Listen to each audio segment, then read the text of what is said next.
වස්සාන ධර්ම දේශනා ධනංජානි කියලා කියන පාතාල ලෝකේ නායකයෙක්. එකල හිටපු. ධනංජානි නිරේ යන්න හිටියේ. සාරිපුත්තයන් වහන්සේ වැඩම කරලා ධනංජානි කියන පුද්ගලයා පණ අදින වෙලාව වෙනකොට අපායන්න හිටපු මිනිස්සයව බ්‍රහ්ම ලෝකේ දක්වාම පිහිටෙව්වා. එන මේ මානසිකත්වයේ කියන එක අපිට තේරුම් ගන්න බෑ මේක. හිත කියන එහෙම එකක්. දැන් අපි හිතන්නේ පව් කරන මිනිස්සයා අපායටම යන්න ඕනේ කියලා. දැන් අපි කියනවනේ අපායටම ඵල. අපායටම ඵල. අපායටම ඵල. ඒ කියන්නේ පස්සේ කාලෙක හැදිලා පින් කරත් අපි කියනවා ඔය කරපු පව්කම් වලට අපායයි. මේ පස්සේ මල් වට්ටි අරගෙන සුදු රෙද්ද පෙරව ගත්තට පස්සේ ඉතින් වැඩක් නෑ. කරපුවට විඳවන්න වෙනවා කියලා අපි අර මිනිස්සෙක් හැදෙනවට අකමැතිව ඉරිසියාවේ මොකද කරන්නේ? අපායටම තල්ලු කරන්න හදනවා සුගතියට යන්න පුළුවන් මිනිස්සයාවත්. බුදුරජාන් වහන්සේගේ ධර්මයේ තුල තියෙන ඒ ක්‍රමය නෙමෙයි. බුදුරජාන් වහන්සේගේ ධර්මයේ තුල තියෙන්නේ අපායට යන්න නියම වෙච්ච පුද්ගලයාව සුගතියට තල්ලු කළා දාන්නයි. සුගතියනොත් නතර කරවන්නේ නිවන දක්වාම අරගෙන යන ගමනක් තියෙන්නේ. දැන් මෙහි සඳහන් කරනවා. ඕන දැන් පරිණිමිත වසවත්ති දිවි ලෝකයේ හිත පිහිටගෙන ඉන්න පුද්ගලයාට කියනවා මිත්‍රයා චාතුම් මහරජගේ වේවා, තෞතිසා වේවා, යාමේ වේවා, තුසිතේ වේවා, නිම්මාන් රතියේ වේවා, පරිණිමිත වසවත්තියේ වේවා. මේ දිව්‍ය ලෝක හයේ තියෙන්නේ කාමයේනේ. දිව්‍ය කාමයේ උනත් කාමයේනේ. දිව්‍ය කාමයේ පවා කෙලෙසෙන සුළුයිනේ. කිලුටු කරන සුළුයිනේ. ඒක නිසා ඔබ හිත පිහිට ගන්න බ්‍රහ්ම ලෝකයේ උපදිනවා කියලා. ඔබ බ්‍රහ්ම ලෝකයේ උපදින්නට හිත පිහිට ගන්න කියලා. බ්‍රහ්ම ලෝකෙට හිත ගන්න කියනවා. ඊට පස්සේ බ්‍රහ්ම ලෝකෙට හිත ගන්නවා කියනවා. හරි මිත්‍රයා. දැන් මගේ හිත බ්‍රහ්ම ලෝකයට පිහිටලා තියෙන්නේ. බ්‍රහ්ම ලෝකයේ හිත පිහිටවගෙන ඉන්න කෙනාට ඥානවන්තයාට පවසන්න කියනවා මිත්‍රයා. බ්‍රහ්ම ලෝකයේ පවා අනිත්‍යයි. බ්‍රහ්ම ලෝකයේ පවා අස්තිරයි. බ්‍රහ්ම ලෝකයේ තුල තියෙන්නේ රූප වේදනා සංඥා සංකාර විඥාන කියන පංච උපාදානස්කන්ධය. මිත්‍රයා පංච උපාදානස්කන්ධයේ යම් තැනක තියෙනවා නම් එතන තියෙන දුකයි. භාගතුන් වහන්සේ දේශනා කළේ සංකිට්ඨේන පංච උපාදානස්කන්ධා දුක්ඛා කියලයි. පංච උපාදානස්කන්ධයේ කොහේ තිබ්බත් දුකක් තියෙනවා කියලයි භාගතුන් වහන්සේ දේශනා කළේ. ඒක නිසා මිත්‍රයා පංච උපාදානස්කන්ධයේ කෙරෙහි තියෙන ආසාව හිතින් දුරු කරගන්නට කියලා සක්කාය නිරෝධය තුලට හිත ගන්නවා කියනවා. ඉතින් ඔහු මෙසේ කියන්නේ නම් මා විසින් මගේ සිත බ්‍රහ්ම ලෝකයෙන් ඉවත් කරගන්නා ලද්දේය. සක්කාය නිරෝධයෙහි සිත යොමු කරගන්නා ලද්දේ. සක්කාය නිරෝධය කියලා කියන්නේ තණ්හා නිරෝධය කියන එකයි. සක්කාය කියලා කියන්නේ පංච උපාදානස්කන්ධයට කියන තවත් නමක්. එතකොට සක්කාය නිරෝධය තුල හිත පිහිට ගත්තා කියලා කියන්නේ පංච උපාදානස්කන්ධය හට ගැනීමට හේතුව වන කාම භව විභව කියන ත්‍රිවිධ තණ්හා නිරෝධය කියන එකයි. එතකොට තණ්හා නිරෝධය යම් තැනකද අමා මහ නිවන එතනයි. මේ විදිහට මහා නාමයේනි පංච උපාදානස්කන්ධයෙන් මිදුණු සිත් ඇති උපාසකගේ විමුක්තියත් අරහත්ත්වයට පත් වෙලා අවුරුදු 100ක් කල් ගෙවන භික්ෂුවගේ විමුක්තිය සංසන්දනය කරලා බලනකොට ඒ විමුක්ති සිත් දෙකේ කිසි වෙනසක් නැහැ කියලා කියනවා. ගිලන් වෙලා කල්යාණ මිත්‍රයාගේ අවවාදයේ ලබලා පංච උපාදානස්කන්ධයේ කෙරෙහි තියෙන ආසාව දුරු කරපු පුද්ගලයාගේ සිතේ ඇති වෙලා තියෙන විමුක්තියත් අරහත්ත්වයට පත් වෙලා අවුරුදු 100ක් ජීවත් වෙන භික්ෂුවකගේ තියෙන විමුක්තියත් සමානයි කියනවා. ඒ කියන්නේ ගිහි ගෙදර ඉඳලා අරහත්ත්වයට පත් වෙන්න පුළුවන් ක්‍රමයක් තමයි මේ දේශනාවේදී අපිට භාගතුන් වහන්සේ පෙන්වා දෙන්නේ. ඒ නිසා මේ වෙන දෙසුම් අසලා අපි කල්පනා කරන්නට ඕනේ භාගතුන් වහන්සේගේ ධර්මයේ ගිලන් උනත් වාසියක්මයි තියෙන්නේ. දිනපතා නවතම ධර්ම දේශනා ශ්‍රවණය කිරීමට වස්සාන ධර්ම දේශනා අපගේ YouTube නාලිකාව දැන්ම subscribe කරන්න. බෙල් අයිකනය ක්ලික් කරන්න. වස්සාන ධර්ම දේශනා YouTube නාලිකාව ඔස්සේ ප්‍රචාරය වන බිම් සුමුදුරු ධර්මානුශාසනා වෙනුවෙන් පින්බර දායකත්වයෙන් කටයුතු කළේ අබුඩාබි අල් අයින් සේවයේ නියුතු කටුපිටිය කොස්ගොල්ලේ පදිංචි WD ශ්‍රියානි වීරක්කොඩි මහත්මියයි. එතුමියගේ ප්‍රධාන අරමුණ වන්නේ ජුනි 11 වන දිනට යෙදෙන ශ්‍රියානි වීරක්කොඩි මහත්මියගේ ජන්මදිනය සහ අගෝස්තු 15 වන දිනට ජන්මදිනය යෙදෙන HD නුවන් චතුරංග ජයතිලක පුතුණුවන්ගේ උපන් දිනය සිහිපත් කරමින් ආශිර්වාද පතා වස්සාන ධර්ම දේශනා YouTube නාලිකාව ඔස්සේ ධර්ම දානමය පින්කමක් සිදු කිරීමයි. අද දේශකයන්න් වහන්සේ අතිපූජනීය කැලණියේ අජිත ස්වාමීන් වහන්සේ අවසරයි අපේ හාමුදුරනේ.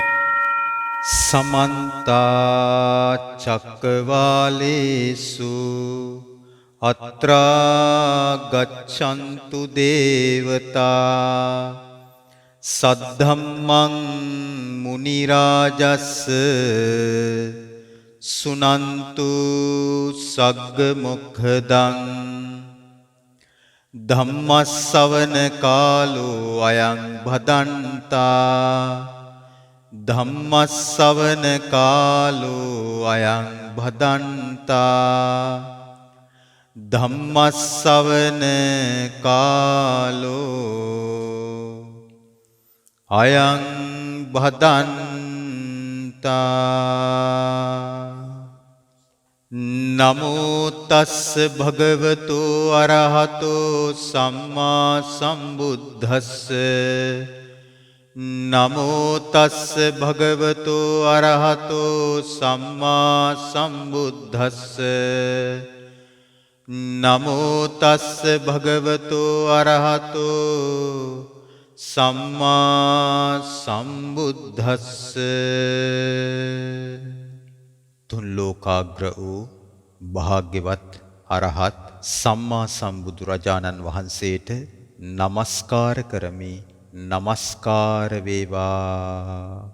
භාග්‍යවත් අරහත් සම්මා සම්බුදුරජාණන් වහන්සේ විසින් පතල මහා කරුණාව උපදවා දේශනා කොට වදාළ උතුම් ශ්‍රී සද්ධර්මයටද නමස්කාර කරමි. නමස්කාර වේවා. භාග්‍යවත් වූ අරහත් වූ සම්මා සම්බුදුරජාණන් වහන්සේගේ ආර්ය මහා සංඝරත්නයටද නමස්කාර කරමි. නමස්කාර වේවා. ගරුතර මහා සංඝරත්නයන් අවසරයි ශ්‍රද්ධාවන්ත කාරුණික පින්වතුනි, වස්සාන ධර්මදේශනා YouTube නාලිකාව ඔස්සේ ප්‍රචාරය කෙරෙන තවත් ධර්මානුශාසනාවක් ශ්‍රවණය කිරීමටයි ඔබ හැමදෙනාම මෙසේ සැදී පැහැදී සිටින්නේ. අද දවසේදී මෙම ධර්මානුශාසනාවට තම සදැහැති දායකත්වයේ ලබාගෙන කටයුතු කරනු ලබන්නේ අබුඩාබියේ සේවයේ නියුතු කටුපිටිය කොස්කොල්ල පදිංචි WD ශ්‍රියානි වීරක්කොඩි මහත්මිය ප්‍රදාන පවුලේ සදහැවතුන්ගේ දායකත්වයෙන් තමයි අද මෙම ධර්මානුශාසනාවට දායකත්වය ලැබෙන්නේ. ඉතින් මෙම ධර්මානුශාසනාවට දායකත්වයේ දරන ශ්‍රියානි මහත්මිය ප්‍රදාන පවුලේ හැමටත් වස්සාන ධර්මදේශනා YouTube නාලිකාව තුලින් සදහම් අසන ඔබ හැමටත් සෙත්පතා ආශිර්වාද කරනු ලබනවා. ඔබ සියලු දෙනාටම මෙම ධර්ම දානමය කුසලයේ ධර්ම ශ්‍රවණමය කුසලය මෙලව පරලොව දෙලව ජීවිත වාසනාවන්ත කරගන්නට වගේම චතුරාර්ය සත්‍ය අවබෝධයෙන් අමා නිවන් සුව ලබන්නටත් මේ සියලු පුණ්‍ය ධර්මයෝ හේතු වාසනා වේවා කියලා සදහැවතුනි, ධර්මදේශනාව ආරම්භයේදීම මම ඔබට අවවාදයක් කරනවා. ඒ අවවාදය තමයි ධර්මයේ හැසිරෙන කෙනාට සමාන අදහස් ඇති පිරිසක් සිටින එක ගොඩක් වටිනවා. ඒ කියන්නේ ධර්මයේ හැසිරෙන කෙනා ශරීරයෙන් තනි වෙලා හිටියත් ශරීරයෙන් තනි වෙලා නොසිටියත් දුර ඈත රටක සිටියත් අන්තර්ජාලයේ ඔස්සේ දුරකථනයේ ඔස්සේ වේවා තමාගේ ගුණධර්මවලට තල්ලුවක් ලැබෙන කෙනෙක්ව තමයි ආශ්‍රය කරන්නට ඕනේ. ඒ කියන්නේ මොකද්ද? තමාගේ ශ්‍රද්ධාව දිනෙන් දින දියුණු වෙන්නට ඕනේ. තමාගේ සීලය දිනෙන් දින දියුණු වෙන්නට ඕනේ. තමාගේ දහම් දැනුම දිනෙන් දින දියුණු වෙන්නට ඕනේ. තමාගේ ත්‍යාගී ගුණය දිනෙන් දින දියුණු වෙන්නට ඕනේ. තමාගේ ප්‍රඥාව දිනෙන් දින දියුණු වෙන්නට ඕනේ. එතකොට එහෙම කෙනෙක් පිරිසක් එක්ක හිටියත්, තනි වෙලා හිටියත්, දුර ඈත රටක හිටියත්, දුරකථනයකින් අන්තර්ජාලයක් තුලින් වේවා ශ්‍රද්ධාව, සීලය, දහම් දැනුම, ත්‍යාගය, ප්‍රඥාව දියුණුවෙන් දියුණුවට පත්වීම පිණිස නම් තමා ඇසුරු කරන පිරිස තමන්ට අනුබල දෙන්නේ ඒ ඇසුරට කියනවා කල්යාණ මිත්‍ර ඇසුර කියලා. කල්යාණ මිත්‍රයන් ඇසුරු කරන කෙනාට කරුණු පහක් දියුණු කර ගන්නට, ප්‍රගුණ කර ගන්නට ලැබෙනවා. කල්යාණ මිත්‍රයන් ඇති කෙනා දිනෙන් දිනම ශ්‍රද්ධාවෙන් දියුණු වෙනවා. සීලයෙන් දියුණු වෙනවා. දහම් දැනුමෙන් දියුණු වෙනවා. ත්‍යාගී ගුණයෙන් දියුණු වෙනවා. ප්‍රඥාවෙන් දියුණු වෙනවා. නමුත් පිරිසක් අතර සිටිද්දී වේවා, තනි වෙලා සිටිද්දී වේවා, අන්තර්ජාලය තුලින් දුරකථනයේ ඔස්සේ වේවා, යම් කෙනෙක්ව යම් පිරිසක්ව ඇසුරු කරද්දී දිනෙන් දිනම ශ්‍රද්ධාව පිරිහෙනවා නම්, සිල්වත් බව පිරිහෙනවා නම්, දහම් දැනුම වෙනුවට නොයෙකුත් ඕපාදූපණං අහන්නට, දකින්නට, කියවන්නට ලැබෙන්නේ. ත්‍යාගයේ වෙනුවට දිනෙන් දින මසුරු වෙලා ලෝභකම වැඩි වෙනවා නම්, ප්‍රඥාව වෙනුවට මෝඩකම්ම ප්‍රකට වෙනවා නම්, ඒ කෙනා කොහොම වැදගත්කමක් ලබලා දීලා තිබ්බත් තමා සමීප කරගෙන ඉන්නේ කල්යාණ මිත්‍ර පිරිසක් නොවන බව මතක තියාගන්නට ඕනේ. ඔබ එහෙනම් ඇසුරු කරලා තියෙන්නේ කල්යාණ මිත්‍ර නොවන, මිත්‍රයන් කියලා හිතාගෙන ඉන්න අමිත්‍රයන් පිරිසක්. අමිත්‍රයන්ගේ ස්වභාවය තමයි ශ්‍රද්ධාවට හානි වෙන දේවල් හිතනවා, පවසනවා, කරනවා. සීලයට හානි වෙන දේවල් හිතනවා, පවසනවා, කරනවා. දහම් දැනුමට අදාළ දේවල් වලට කැමති නැහැ. වෙන වෙන ඕපාදූප වලට තමයි කැමති. එතකොට ඒවා තමයි හිතන්නේ, ඒවා තමයි පවසන්නේ, ඒවාට අනුව තමයි කටයුතු කරන්නේ. ත්‍යාගයට කැමති නැහැ. මසුරුකම, ලෝභකම තමයි පෙරමුණට ගන්නෙ. එතකොට ඒ මසුරුකමට, ලෝභකමට අදාළ දෙයක්ම හිතනවා, ඒ දේවල්ම පවසනවා, ඊට අනුගතව කටයුතු කරනවා. මිත්‍රයන් කියලා හිතාගෙන ඉන්න අමිත්‍රයන්ව ඇසුරු කරන කෙනා දිනෙන් දින බුද්ධිමතෙක් වෙන්නේ නැහැ. ඥානවන්තයෙක් වෙන්නේ නැහැ. ප්‍රඥාව ලබන්නේ නැහැ. තියෙන ඥානයත් නුවණත් ප්‍රඥාවත් වෙනසිලා ජීවිතේ නොයේකුත් මිත්‍යා මත හිස් මුදුනෙන් පිළි අරගෙන තමා මේ ජීවිතෙත් පුදුම විදිහට පෞරස් කරගන්නවා, පරලොවත් දුගතියක් වෙතම යනවා. එහෙනම් ධර්මයේ හැසිරෙන කෙනා ශක්තිවන්තයෙක් වෙන්නට ඕනේ. ශක්තිවන්තයෙක් වෙන්නට නම් ධර්මයෙන් ශක්තිමත් අය ඇසුරු කරන්නට ඕනේ. දැන් පෙරණන් ඇසුර කියන එක පුද්ගලයෙක් හොයාගෙන ගිහිල්ලාම කරන්න ඕන දෙයක්. අද නම් පුද්ගලයෙක්ව හොයාගෙන ගිහිල්ලා ඇසුරක් කරනවා කියන එක අනිවාර්ය නැහැ. ඇයි එහෙම කියන්නේ? අද මේ තාක්ෂණික මෙවලම් ඔස්සේ අපිට ඕනම කෙනෙක්ව එක මිනිත්තු කීපයකින් සම්බන්ධ කරගන්න පුළුවන්.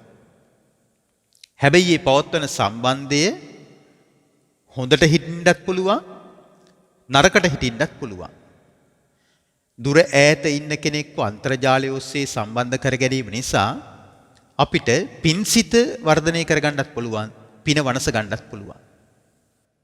සිල් රැකෙන සාකච්ඡාවක නිරත වෙන්නත් පුළුවන්. තියෙන සීලයත් වෙනසෙන දේවල් කතා කර කර ඉන්නත් පුළුවන්.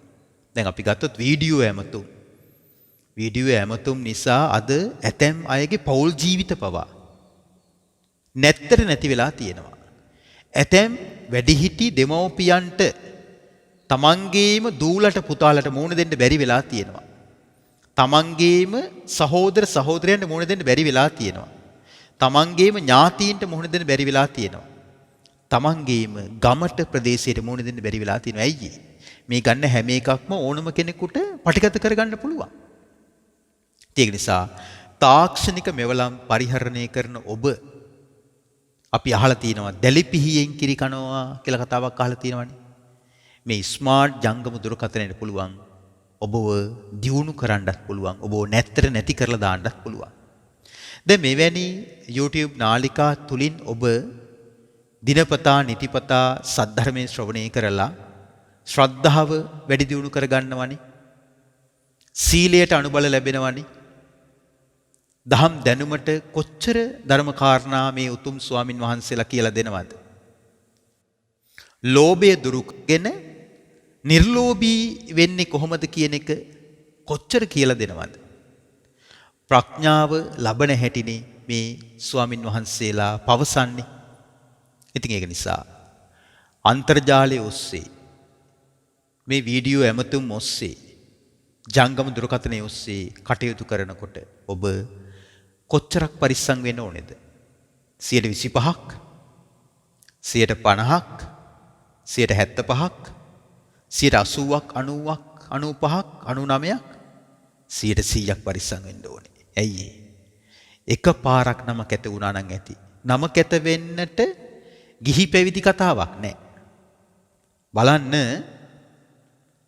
මේ අන්තර්ජාලය භාවිතා කිරීම නිසා මේ ජංගම දුරකථනය නිසා කොච්චර ප්‍රසිද්ධ අයගේ නම් කැත වෙලා තියෙනවද කියලා නේද? දැන් අර හඬපට සිද්ධියම ගන්නකො. දැන් මේ පසුගිය අවුරුදු වල සිද්ධ වෙච්ච ඇතැම් විට හිතාමතා පටිගත කරන්න නැතුව ඇති.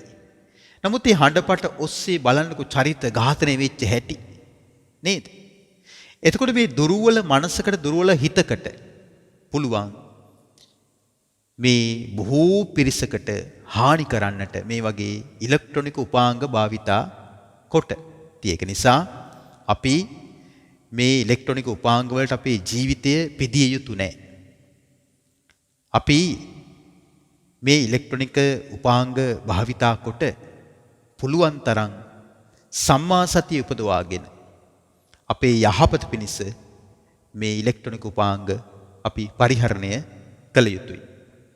ඉතින් ඒක නිසා ධර්මයේ හැසිරෙන කෙනා තනි වෙන්න එපා. තනි වෙන්න එපා කියලා කියන්නේ කල්යාණ මිත්‍රයන්ට නැඹුරු වෙන්න. දුරකථනයෙන් හරි කමන්නේ දහමට ලෙන්ගතු දහම පවසන දහම් අවවාද දෙන අයව ඇසුරු කරන්න. රටේ ලෝකේ තියෙන ඔක්කොම කුණු කන්දල් කතා කරන අයව ඇසුරු කරොත් තියෙන ගුණධර්ම ටිකත් ඔබේ නැත්තරම නැති වෙලා හේදිලා යයි. අනිත් එක තමයි සමාන ගුණ තියෙන අය ඇසුරට හොයාගන්න. භාගතුන් වහන්සේ දේශනා කරන්නේ කෙනෙක් ඇසුරට පුද්ගලයන් තෝරා ගැනීමේදී හැම විටම Tamanට වඩා උසස් ගුණධර්ම තියෙන අය හොයාගත යුතුයි. ඇයි තමා තුළ නැති ගුණධර්ම උපදවා ගන්නට ඒ උසස් ඇසුර හේතු වෙනවා. තමාට වඩා ගුණයෙන් උසස් කෙනෙක් ඇසුරට මුණ ගැහෙන්නේ නැහැ. එතකොට කුමක්ද කරන්න ඕන? භාගතුන් වහන්සේ දේශනා කොට වදාරනවා තමාට සමාන ගුණ ඇති කෙනෙක්ව ඇසුරට හොයාගන්න. ඇයි එතකොට තමන්ගේ ගුණධර්ම බෙදා ගන්න පුළුවන්. අපි අර කලින් කතා කරපු ශ්‍රද්ධාව සමාන නම් අපි හිතමු තෙරුවන් වන්දනාවක් කියලා. අපි අද තෙරුවන් වඳිමුද? එතකොට නෑ බෑ කියන්නේ මට නම් බෑ කියන්නේ. හොඳයි අපි වඳිමු. අද අපි බණක් අහමුද? අනේ කොච්චර හොඳයිද? අද අපි භාවනාවක් කරමුද? අනේ කොච්චර හොඳ දෙයක්ද? අපි අද මේ බණ පොත බලමු. අනේ කොච්චර හොඳයිද? මම යනවා දානයක් දෙන්න. ඔයත් දෙනවද? අනේ යන්කෝ. සමාන ගුණ තියෙන කෙනා හැම නිතරම අර සමාන ගුණ ධර්ම තියෙන කෙනාට නම්මශීලී. දැන් උසස් ගුණ ධර්ම තියෙන කෙනා හැම නිතරම බලන්නේ තමන් ඇසුරු කරන අයට විශේෂ ගුණයක් උපද්දලා දෙන්න. අපි ගත්තොත් ඔන්න යන්තමට තමයි පන්සිල් ටික රැක ගන්න. ඒතර උසස් ගුණ තියෙන කෙනා හැම නිතරම කියනවා ඔයාලා හොඳට පන්සිල් රැක ගන්න. සතෙක් මරන්න මෙපා. මදුරුවෙක්වත් මරන්න එපා. කොටින්ම මුළු තැන්ගෙයි සිටින කැරපොත්තෙක් වෙනයම් කුහුඹියෙක්වත් මරන්න එපා. ඇඹලෙක්වත් මරන්න එපා. උපදෙස් දෙනවා. පුංචි සත්තු මරන්න එපා කියලා උපදෙස් දෙනවා. ඔගොල්ලෝ හොඳට සොරකමින් වැළකීලා ඉන්න. අනුන්ගේ කියලා අල්පෙනිත්තක දෙයක්වත් අබෑටයක දෙයක්වත් ගන්න එපා. දරුවන් නම් අම්මගේ තාත්තගේ මුදල් පසුම්බි වලින්වත් හොර සිතින් කීයක්වත් ගන්න එපා. උපදෙස් ලැබෙනවා. තමාගේ සීලය දියුණු කර ගැනීම පිණිස. ඒ විතරක් නෙමෙයි. කාමයේ වර්ධවා හැසිරෙන්න එපා. අනියම් සම්බන්ධවල තියෙන ආදීනව කියලා දෙනවා. ඒව නිසා මිනිස්සු විපත් වලට පත් වෙච්ච එක. ඒ වගේම ඒව නිසා මිනිස්සු කරදර වලට පත් වෙලා තියෙන ආකාරය කියලා දෙනවා. එවෙන් අත්මි දෙන්නට උපදෙස් දෙනවා. හැම නිතරම සංවර වීමේ ආනිසංස කියලා දෙනවා. ඒ වගේම විහිළුවටවත් බොරුවක් කියන්න එපා කියලා දෙනවා. මද්දසාර මත්පැන් මත්පෙති භාවිතයේ ආදීනම ගැන කියලා සිල්වත් වෙන්නට උපකාර කරනවා. අපි හිතමුකෝ පන්සිල් රකින්න සමාජයක් කියලා. පන්සිල් රකින්න පිරිසක්. හැබැයි ඒ අයට අටසිල් සමාදන් වීම ගැන ලොකු අවබෝධයක් නැහැ. හැම නිතරම උසස් ගුණ තියෙන කෙනා කල්පනා කරන්නේ අනේ මේ අය පන්සිල් නම් හොඳ රැක ගන්නවා. අටසිල් රැකීමේ ආනිසංස අටසිල් රැකීමේ විශේෂය මේ අය ඉගෙනගෙන නැහැ, දන්නේ නැහැ. එතකොට මොකද කරන්නේ? ඒ අයට අටසිල් රකින්නට අනුබල දෙනවා. අටසිල් රකින්නට ඒ අයව සමාදන් කරවනවා. එතකොට පන්සිල් රකින අය අටසිල් රකින්නට පෙළඹෙනවා. කොයිතරම් හොඳයිද කියලා බලන්නකෝ. ඔන්න හැම නිතරම ෆෝන් එක ඔබ ටෙලිවිෂන් එක බල බල ඉන්නවා. ඒ අයට කියනවා ඔයගොල්ලෝ මේ බණ පොත බලන්න. මේ ධර්ම දේශනාව අහන්න. මේ ධර්ම සාකච්ඡාව අහන්න කියලා ධර්මයට යොමු කරනවා. එතකොට නැති ಗುಣ උපදිනවා. ලෝභ කමින් මසුරු කමින් ඉන්නවා. ඇතැම් විට දන් දීමේ වටිනාකම ආනිසංස ගැන දන්නේ නැහැ. එතකොට ඒ අයට කියන ඔය අය සල්ලි ලැබෙනකන් කියලා ඉන්න එපා. තියෙන එකෙන් ඔයගොල්ලෝ සුළුවෙන් හෝ පිනක් කරගන්න. තියෙන විදියට පින් කරන්න. Taman අතරගත්ත බත්පතෙන් මොනවම හරි කමන්නේ බත් චුට්ටක්, බත් කටක් Tamanගේ ප්‍රේයාට, සහායකයාට, හිතවතාට දීලා අනුභව කරන්න. ඒකත් දානයක්, ඒකත් පිනක් කියලා පුංචි පුංචි පින්කම් වලටත් යොමු කරනවා. මෙහිමයි නුවණින් විමසන්නට ඕනි. මෙහිමයි ගුණේ දියුණු කරගන්නට ඕනි කියලා ගුණයේ තුල සමාදන් කරනවා. එතකොට ගුණයේ තුල සමාදන් කරවනකොට නැති ගුණ උපදිනවා. උසස් ගුණ තියෙන කෙනා අන් අයට ගුණධර්ම ගැන අනුශාසනා කරන්නේ ඒ ආකාරයටයි. මේකට මේ පැවිද්දෙක්ම වෙන්න ඕනේ නැහැ. ගිහි කෙනෙකුට උනත් මේක කරන්න පුළුවන්. භාගතුන් වහන්සේ දේශනා කරනවා.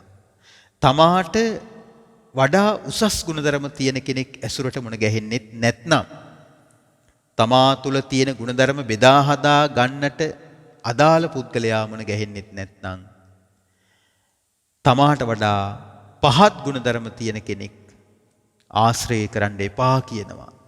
ඇයි එහෙම කියන්නේ? තමාගේ තියෙන ටිකත් හේදිලා නැත්තට නැති වෙලා යන නිසා. උන්වහන්සේ කවදාවත් කියන්නේ මොනවා කරන්නද ඉතින්? හිත හදාගන්න. එහෙම කියන්නේ. උන්වහන්සේ දේශනා කරන රැළෙන් වෙන් වෙච්ච හස්ති රාජයෙක් වගේ තනියෙන් ඉන්න කියනවා. බාලයෙක් ඇසුරු කරන්න එපා කියනවා. ඒතර බාලයා කියන්නේ කවුද? ගුණධර්ම නැති කෙනා, ගුණධර්ම හීන කෙනා කියන දහසේ. පිනතුනි, භාග්‍යවත් අරහත් සම්මා සම්බුදු රජාණන් වහන්සේ වදාරන ආකාරයට ඇසුරට උසස් කෙනෙකුත් නැත්තම්, ඇසුරට සමාන කෙනෙකුත් නැත්තම්, ඇසුරට හීන කෙනෙක් නම් ලැබෙන්නේ. ආශ්‍රේයට හීන කෙනෙක්. ඒ කියන්නේ ගුණධර්ම වලින් අඩු කෙනා කවදාවත් ඇසුරට ගන්න එපා. මොකද අපි ධනයෙන්, නිලයෙන්, දැනුගත්කම් වලින්, වෙනියම් පරිවාර සම්පත් වලින් කොච්චර පරිපූර්ණ වුණත් නුවණ, ඥානය, ප්‍රඥාව දියුණු කරගෙන නැත්නම් මානසික කඩාවැටීමකදී මුදල් වලට බෑ බෝනගා සිටවන්න. දැන් බලන්න, කොවිඩ් වසංගතය මුදල් වියදම් කළ නැගී සිටින්න පුළුවන්ද? අපි හිතමුකෝ ඔන්න හොඳම වැක්සින් එකක් තියෙනවා රුපියල් ලක්ෂ 10යි. එතකොට ලක්ෂ 10ක් වියදම් කරන්නේ නැද්ද? ලක්ෂ 10ක් නෙමෙයි ලක්ෂ 25ක් 30ක් නේද? මිලියන 10ක් වියදම් කරලා හරි කමක් නැහැ. කොවිඩ් වලින් නැගී සිටින්න පුළුවන් නම් පුළුවන් කෙනා එක කරගන්නවා. නමුත් කොවිඩ් වලින් අපිට ලොකුම පාඩම ඉගැන්නුවා මේ කොවිඩ් වලට ආගම, ජාතිය, දේශ සීමා, උතුරු දකුණු, කළු සුදු, උගත් නූගත්, ප්‍රසිද්ධ අප්‍රසිද්ධ, ලස්සන කැත එකක්වත් බලපාන්නේ නැහැ. කොවිඩ් වලින් හැම දිනාටම සමානව බෙදුවා. කොවිඩ් කියන එකට තියෙන සමාන හැන්දක්. ඇති හැකි අයටත් නැති බැරි අයටත් සමානව බෙදුවා. දැන් බලන්න, මුල්ම කාලය ගත්තට පස්සේ කොවිඩ් හැදිච්ච සමයේ විශේෂයෙන් ප්‍රසිද්ධ රාජකීය පැලැන්තිවල අයට තමයි කොවිඩ් වසංගතේ හැදුනේ. අපි ගත්තොත් එංගලන්තේ චාල්ස් කුමාරයාට කොවිඩ් වසංගතේ හැදුනා. චාල්ස් කුමාරයාගේ දරුවන්ටත් කොවිඩ් හැදුනා. අපි ගත්තොත් ඉන්දියාවේ අමිතාබ් බච්චන් කියන ප්‍රසිද්ධ නළුවාට, ඒ පවුලේ හැම දෙනාටම කොවිඩ් හැදුනා. දැන් ලංකාවෙත් පාර්ලිමේන්තු මන්ත්‍රීවරුන්ට හැදුනා. විපක්ෂ නායකතුමාටත් කොවිඩ් හැදුනා. ඒතර මේක මේ ප්‍රසිද්ධ අයවත් හොයාගෙන යනවා. එහෙනම් දුගී පැල්පතේ ඉන්න කෙනා විතරක් නෙමෙයි, රජමැදුරේ, සිටුමැදුරේ ඉන්න අයටත් කොවිඩ් සමානව සලකනවා. ආන් ඒක නිසා ධර්මයේ හැසිරීලා, ධර්මයේ තුලින් තමන්ගේ හිත හදාගත්තට පස්සේ ඔබේ හිත මානසිකව කඩාගෙන වැටෙන අවස්ථාවක් එදෙනකොට ඔබට පුළුවන් මධ්‍යස්ථව නොසැලී සිටින්නට.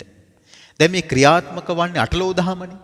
අපි දැන් අටලෝ දහම කියලා කතා වුණාට ඔබ හිතුවද අටලෝ දහම මෙහෙම බෙදයි කියලා අපිට? නේද? ලෝකේ මොන රටකට ගිහිලාද හිත හදාගන්නේ බලන්නකෝ. ලෝකේ ඕනම රටකට ගියත් අපිට මුව ආවරණය පළඳින්න වෙනවා. ඒ தത്വයට කොවිඩ් අපිව හැදුවා. ඒක නිසා මෙන්න මේ කාරණා මූලික වශයෙන් මතක තියාගෙන අද ඔබට කියලා දෙනවා. බුදුරජාණන් වහන්සේ වදාළ තවත් අසිරිමත් අපූර්ව දේශනාවක්. මේ දේශනාවේ නම ගිලාන සූත්‍රය.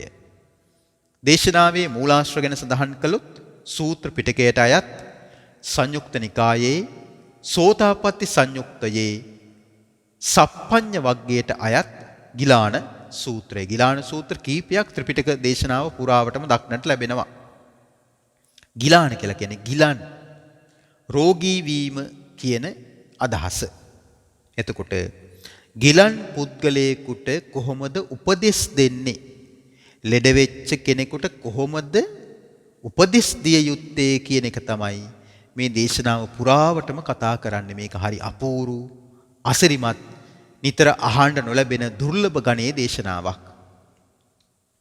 ඒ කාලේ අපගේ භාගතුන් වහන්සේ වැඩ සිටියේ ශාක්‍ය ජනපදයෙහි කපිලවස්තුවේහි නීග්‍රෝධාරාමයේ.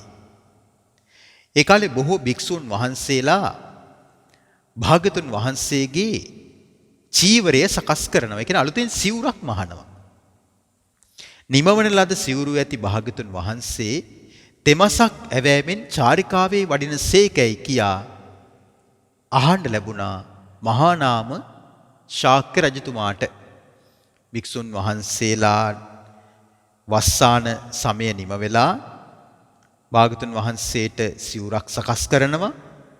ඒ සිවුර බාරගත්තට පස්සේ භාගතුන් වහන්සේ නැවතත් චාරිකාවේ වඩිනවා කියලා මහා නාම ශාක්‍ය රජුරවන්ට අහන්න ලැබුණා. ඉතින් බොහෝ භික්ෂුන් වහන්සේලා භාගතුන් වහන්සේගේ සිවුර මසමින් තමයි හිටියේ. හැමදෙනාම ඇවිල්ලා අත ගහනවා. හැමදෙනාම පින් කර ගන්නවා.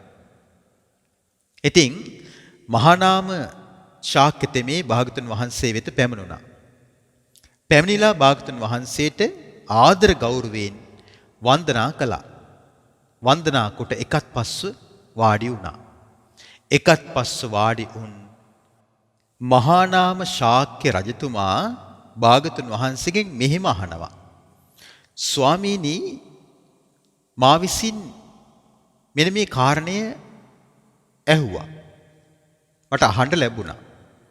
බොහෝ භික්ෂූන් වහන්සේලා භාග්‍යතුන් වහන්සේට චීවරයක් සකස් කරනවා කියලා මට අහන්න ලැබුණා. ඒ චීවරය පිළිගත්තට පස්සේ භාග්‍යතුන් වහන්සේ චාරිකාවේ වඩිනවලු. ස්වාමීනි, කාලයක් තිස්සේ මම මෙන්න මේ ප්‍රශ්නේ භාග්‍යතුන් වහන්සේගෙන් අහන්න හිටියට මට මේ කාරණේ අහන්න බැරි වුණානේ ස්වාමීනි. ස්වාමීනි, මට තියෙන ගැටලුව තමයි ප්‍රඥාවන්ත උපාසකයෙකු විසින් රෝගී වූ කායික දුකටපත් වූ බොහෝ ගිලන් වූ ප්‍රඥාවන්ත උපාසකයෙකුට අවවාද කළ යුත්තේ කෙසේද? හොඳ ප්‍රශ්නයක් අහන්නේ. මොකද්ද ප්‍රශ්නය? ධර්මයේ හැසිරෙන ප්‍රඥාවන්ත උපාසකයෙක් විසින් තවත් ප්‍රඥාවන්ත උපාසකයෙක් ඉන්නවා. හැබැයි ඔහු රෝගී වෙලා ඉන්නේ.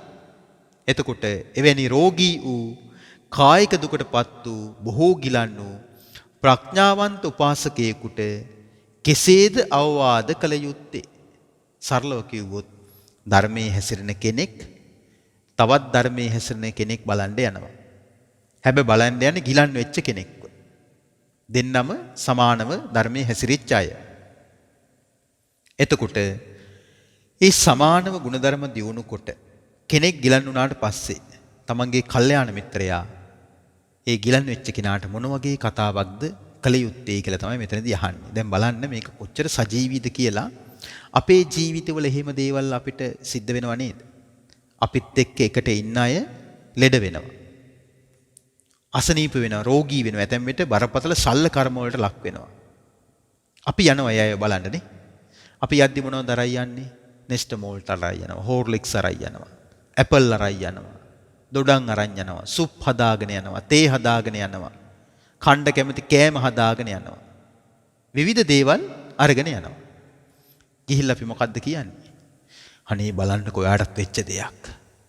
අනේ ඔයාව දැක්කට පස්සේ මගේ පපුව පිච්චිලා ගියා. ඔයාගේ මූණකට පවා මැලවිලා ගිහිල්ලා කොහොම හිටපු කෙනෙක්ද? කොහොම හයිය හත්තිය ඇති යෝධයෙක් වගේ හිටපු කෙනෙක්නේ අද මේ වැටිලා ඉන්නේ. අනේ අපෝයි බලන්නකෝ මේ මොන කරුමයක්ද කියලා අපි කියනවනේ. දැන් මෙතෙන්දි වෙන්නේ එහෙම එකක් නෙමෙයි. දැන් බලන්න අර වචන ඇහෙනකොට ගිලන් වෙලා අර සයනේ ඉන්න කෙනාගේ හිත හැදෙනවද තව තවත් හිත කඩාගෙන වැටෙනවද? හිත තවත් කඩාගෙන වැටෙනවා. ඇයි යෝධයෙක් වගේ හිටියලු. මූණකට මැලවිලාලු. සුදු පාට මම සුදු මැලි වෙලාලු. අනේ පෙර කරුමයක්ලු. එතකොට තව තවත් මනසින් කඩාගෙන වැටෙනවා. බුදුරජාණන් වහන්සේගේ ධර්මයේ තුල කිසිම කෙනෙක්ව මනසින් කඩාවට්ටන්නේ නැහැ. ගිලන් වෙච්ච කෙනෙක්ව පවා මනසින් නගා සිටවීමක් කරන්නේ කොටින්ම අච්චර අර මනුෂ්‍ය ඝාතනවල නියැලිච්ච අඟුලිමාල් රහතන් වහන්සේ නමක් බවට පත් කළානේ. තමන්ගේ ශරීරයේ විකුණපු සිරිමා ආදී ගණිකාවන් පවා අරහත් භික්ෂුණීන් වහන්සේලා බවට පත් වුණානේ. බුදුරජාණන්ගේ ධර්මයේ ඒ වගේ එකක්. සුනීත වගේ පීඩිත පන්තියේ ළමයින්ට, සෝපාක වගේ මේ පෞල් ප්‍රශ්න නිසා දුක් විඳ දරුවන්ට භාගතුන් වහන්සේගේ ශාසනය තුල කොච්චර පිළිසරණක් ලැබුණාද? ඒ නිසා භාගතුන් වහන්සේගේ ශාසනය තුල කිසිම කෙනෙක්ව කොම් කරන්නේ නැහැ. කොච්චර කොම් කරන්නේ නැද්ද කියලා කියන්නේ බිම්බිසාර රජුරුවන්ව ඝාතනය කළා තමන්ගේම පුතුණුවන් වන අජාසත්ත දේවදත්තගේ බස් අහසා. දේවදත්තගේ උපදේශ පිළිපැදලා තමන්ගේ පියාව අජාසත්ත විසින් ඝාතනය කරලා ආනන්තරී පාප කර්මය කරගත්තා. ආනන්තරී පාප කර්මය කරගත්තට පස්සේ මොන කුසලයේ මොන පින්කම කරත් ඒ ජීවිතේ අනිවාර්යයෙන්ම අපාගත වෙනවමයි. වෙන විකල්ප නැහැ. වෙන පූජාවක් තියලා ආනන්තරී පාප කර්මයකින් අත් මිදෙන්න බෑ. ඒ කියන්නේ යම් කෙනෙක් අතින් තමන්ගේ මෑණියන් ඝාතනය වෙලා තියෙනවා නම්, පියාණන් ඝාතනය වෙලා තියෙනවා නම්, දුෂ්ට සිතින් බුදු කෙනෙකුගේ ශරීරයේ ලේසෙලවිලා තියෙනවා නම්, රහතන් වහන්සේ නමක්ව ඝාතනය කරලා තියෙනවා නම්, උපසම්පදා භික්ෂුවක් හැටියට සංඝ බේදේ කරලා තියෙනවා නම්, එහෙම පුද්ගලයාට කුමන කුසලයේ කරත් ගොඩේන්නට බෑ ඒ ජීවිතේ. ඇයි බැරි? ආනන්තරීය පාප කර්ම පහෙන් එකක් හෝ යම් කෙනෙක් කරගත්තා නම් ඒ පුද්ගලයා අනිවාර්යෙන්ම නිරේට වැටෙනවාමයි. කොච්චර කාලයකටද? කල්පයක් නිරේට වැටෙනවාමයි. කල්පයෙන් මෙපිට සුගතියක් නැහැ. එවැනි පාප කර්මයක් කරගත්ත අජාසත්තව පවා රහතන් වහන්සේලා කොන් කරලා නැහෙනේ. ඔන්න භාගතුන් වහන්සේ පිරිනිවන් පෑවා කුසිනාරාවේදී. ඊට පස්සේ මහා කාශ්‍යප මහරහතන් වහන්සේගේ ප්‍රධානත්වයේ ආර්ය වූ අනුරුද්ධයන් වහන්සේ, ආනන්ද මහරහතන් වහන්සේ, එතකොට උපාලි මහරහතන් වහන්සේ ඇතුළු උත්තම රහතන් වහන්සේලා එකට එකතු වෙලා රජගහනුවර වේභාර පර්වත පාමුල සප්තපර්මී ගල්ගුහාව ద్వාරයේ ඉදිරිපිටදී පළමු ධර්ම සංගායනාව සංවිධානය කළා. රාජ්‍ය අනුග්‍රහය ලබාගත්තේ කාගෙන්ද? කපිලවස්තුවේ භාගතුන් වහන්සේගේ ඥාතීන්ගෙන්ද? එහෙම නැත්නම් රාමගාමී මායා දේවියගේ ඥාතීන්ගෙන්ද? එහෙම නැත්නම් කුසිනාරාවේ මල්ල රජදරුවන්ගෙන්ද? විශාලා මහනුවර ලිච්ඡවීන්ගෙන්ද? නැහැ. රාජ්‍ය අනුග්‍රහය ලබාගත්තේ පීතෘ ඝාතක අජාසත්තගෙන්. හරි පුදුමයි. අපෝ මේ වගේ වටිනා කියන ශාසනික ඓතිහාසික දෙයකට පීතෘ ඝාතකයෙක් සම්බන්ධ කරගන්න හොඳ නෑ රාජ්‍ය අනුග්‍රහයට. මොන මූසල වැඩක්ද කියලා රහතන් වහන්සේලා හිතුවේ නෑ. පීතෘ ඝාතක අජාසත්තටවත් වෙනස්කම් නොකරපු ශාසනයක්. එහෙනම් අපි කාටද වෙනස්කම් කරන්නේ? අපිට මිනිස්සෙගේ පුංචි ඇදයක් තිබ්බනම් ඇති පහර ගහන්න. එතකොට මේව පන්සල් වල දක්නට ලැබෙනවා. කවුරු හරි අපි හිතමුකෝ ඔන්න මුල් කාලේ නොමග ගිය කෙනෙක් පස්සේ කාලෙක සුදු පිරිවට පොරෝගෙන ගමේ පන්සලට සිල් ගන්න එනවා. දැන් වපරැහෙන් බල්ලා කුටු කුටු ගාලා කතා වෙන මේ අටසිල් රෙද්ද පොරෝගෙන මේ සිල් සමාදන් වෙලා මේ මෛත්‍රී භාවනාව කරලා එළියට එන්නේ. මේ බුදුබණ අහන්නේ, මේ නිවන පතන්නේ, නිවන් සැප ලැබේවා කියලා සාදුකාර දෙනවා. නමුත් නොමග ගිය කෙනෙක් ගමේ පන්සලට ඇවිල්ලා බණ මඩුවේ බණ අහගෙන ඉන්නකොට ළඟ ඉන්න කෙනාට වැලමිටෙන් ඇනලා කියනවා බලපන් අරකිත් ඇවිල්ලා අරුත් ඇවිල්ලා උන්ට ගිය කලක් මුන්ගේ සිල් අපිනේ දන්නේ. එතකොට නරක මිනිස්සුන්ට හොඳ වෙන්න බැරිද? නොමග යන අයට යහමග යන්න බැරිද? කඩා වැටෙන අයට සුගතිය යන්න බැරිද? පව් කරපු අය ඒ කරන පාපේම කරපින්නාගෙන අපාගත විය යුතුයද? සුපිරි පින්වන්තයන් විතරද නිවන් දැකිය යුත්තේ? පව්කම් කරන අයට පව්කම් තේරුම් අරගෙන ගොඩ යන්න බැරිද? ප්‍රශ්නාර්ථයක්. ඒක නිසා සදහැවතුනි, භාගතුන් වහන්සේගේ ශාසනය තුල හැම නිතරම ගිලන් කෙනෙකුට අවවාද කරද්දී පවා ඒ ගිලන් කෙනෙකුගේ පවා මනස කඩා හිරවන්නේ නැහැ. කඩා වට්ටන්නේ නැහැ. හැම නිතරම භාගතුන් වහන්සේ ගිලන් අයට අනුග්‍රහ කරලා තියෙන්නේ ඔබට ඉවසන්න පුළුවන් නේද? දාණය ගිලන්පස වළඳන්න පුළුවන් නේද? ලෙඩ රෝගවල අඩුවක් පෙනෙනව නේද? වැඩිවීමක් නැහැ නේද? දැන් ඔය බොජ්ජංග පිරිත්වල තියෙන ඒවනේ. කච්චිතේ කස්සප කමනීයං කච්චියාපනියං. කාශ්‍යප ඔබට දාණය වළඳන්න පුළුවන්ද? ඔබට ගිලන්පස වළඳන්න පුළුවන්ද? ඔබට මේ දුක් වේදනා ඉවසන්න පුළුවන් නේද? ඔබට මේවා දරා ගන්න පුළුවන් නේද? හැම විටම ධනාත්මකව තමයි ප්‍රශ්න අහන්නේ. අනේ කොහොමද ඔයා ඉවසගෙන ඉන්නේ? කොහොමද දරාගෙන ඉන්නේ? මම නම් මෙලහට මැරිලා. එහෙම කියනකොට සුව වෙලා ඉන්න කෙනාත් තව තවත් මනසින් කඩා වැටලා රෝගී වෙන්නට තියෙන ඉඩකඩ වැඩි, මානසික ප්‍රතිශක්තිකරණයට හානි වෙනවා. මම දැක්ක පසුගිය දවස්වල අන්තර්ජාලයේ තිබ්බ එක්තරා පෝස්ට් එකක්. ඒක තිබ්බේ මේ කෙනෙකුට කැස්ස තත්වයක් ඇති වෙලා. එතකොට කෙනෙක් කහිනකොට තව කෙනෙක් එයාගේ දිහා නිකන් අමුතු විදිහට බලනවා, නිකන් අපරාධකාරයෙක් දිහා බලනවා වගේ. එතකොට ඒ කෙනා කියනවා මේ මට අරක හැදිලා නෙමෙයි මිනිමරුවෙක් මේ දිහා බලනවා වගේ මං දිහා බලන්න එපා, මට කොවිඩ් නෙමෙයි කියලා කියනවා. ඒතර බලන්න මේ දැන් ඒ වගේ නිර්මාණශීලී දේවල් පවා මේ විහි වෙන්නේ මේ සමාජයේ මිනිස්සු හැම නිතරම මේ සැකයෙන් තමයි බලන්නේ. ඒක නිසා මේ කොවිඩ් කියන එක නම් අනිත් රෝගවලට සාපේක්ෂව සෑහෙන දරුණුයි, භයානකයි, අන්තරාය කරයි. ඉතින් කැස්සක් ආවත් ඇතැම් විට සැක හිතෙනවා තමයි. දැන් ගෙදරම ඉන්න අම්මට තාත්තට දූලට පුතාලට කිවිසුමක් ගියත් නිකන් ගැස්සෙන තත්වයක් ආවනේ. කිවිසුමකට මෙච්චර ගැස්සේ කියලා අපි හිතුවේ නෑනේ. නමුත් අපි බලන්න ඕනේ හැම නිතරම අපි වටා ඉන්න අයව අපි මානසිකව නගා සිටවන්නට ඕනේ වචනයකින් පවා. ඔයා බය වෙන්න එපා. ඔයාට සුව වෙයි. ඔයාට හොඳ වෙයි. ඔයාට ගොඩ යන්න පුළුවන්. ඔයා මේ උපදෙස් පිළිපදින්න කියලා හැම නිතරම අපි අන් අයගේ හිත හදන්න ඕනේ. දැන් කොවිඩ් විතරක් නෙමෙයි. තව වෙනයම් අසනීපයක් තියෙනවා කියලා කියමුකෝ. අසනීප තියන අයව කොන් කරන්න හොඳ නැහැ. දැන් බුදුරජාණන් වහන්සේ තමයි අසනීප තියන අයව කොන් කරන්න එපා කියලා දේශනා කළේ. ඔබට මතකද ඒ කතාව? පූතිගත්ත තිස්ස ස්වාමින් වහන්සේ අසනීප වෙලා ඉන්නකොට ඒ ස්වාමින් වහන්සේ අනිත් හැමදෙනාම කොන් කරා. ඇයි කොන් කළේ? ඒ ස්වාමින් වහන්සේ කිසිම ගිලණෙකුට උපස්ථාන කරලා නැහැ. Taman නිරෝගීව ඉන්නකොට රෝගී කිසි කෙනෙකුට උපස්ථාන කළා නැහැ. අර තමන්ගේ කටයුතු තමන්ම කරගෙන ඔහේ තනි වෙලා ඉඳලා. දැන් පිරිසක් එක්ක ඉන්නකොට එහෙම තනි වෙලා ඉඳලා හරියන්නේ නැහැ. පිරිස එකතු වෙලා කරන කටයුතු වලට අනිත් අයත් සහයෝගය ලබා දෙන්නට ඕනේ. නැත්තම් අනිත් අය එයාව තනි කරනවා. එහෙම එකතු වුණේ නැත්තම්. ඉතින් පූතිගත තිස්ස ස්වාමීන් වහන්සේට ඒකයි සිද්ධ වුණේ. භාගතුන් වහන්සේ දේශනා කරනවා, මහණෙනි, යම් කෙනෙක් ගිලනුන්ට උපස්ථාන කළොත් ඒ අය හිතන්නේ මේ උපස්ථාන කරන්නේ බුදුරජාන් වහන්සේටයි කියලා. එහෙනම් ගිලනුන්ව කොන් කරනවා කියලා කියන්නේ බුදුරජාන් වහන්සේව කොන් කරනවා වගේ වැඩක්. ඒක නිසා ගිලන් කෙනෙක් දිහා පිළිකුලෙන් බලන් දෙපා. අප්‍රියාවෙන් බලන් දෙපා. නිකන් අපිට නිකන් ලෙඩ හැදෙන්නේ නැහැ වගේ බලන් දෙපා. හැම නිතරම හිතන්නේ මමත් ලෙඩ වෙන ස්වභාවයෙන් යුක්තයි. මට තියෙන්නේ ලෙඩ වෙන ඇස් දෙකක්. ලෙඩ වෙන කන් දෙකක්. ලෙඩ වෙන නාසයක්. ලෙඩ වෙන දත්. ලෙඩ වෙන මුඛයක්. ලෙඩ වෙන අතපය. ලෙඩ වෙන වකුගඩු. ලෙඩ වෙන අක්මාවක්. ලෙඩ වෙන පෙනහළු. ලෙඩ වෙන ශරීරයක්. එතකොට මේ රෝගීන් දිහා අප්‍රියාවෙන් බලන්න හිතෙන්නේ අනේ මේ කෙනා මේ රෝගයෙන් අසහනයටපත් වෙලා ඉන්නවා, මම මෙයාට මේකෙන් නැගී සිටින්නට උපදෙස් දෙන්න ඕනේ. මොනවාම හරි උපකාරයක් කරන්න ඕනේ. වෛද්‍යවරයෙක් වෙත පමුණවන්නට ඕනේ.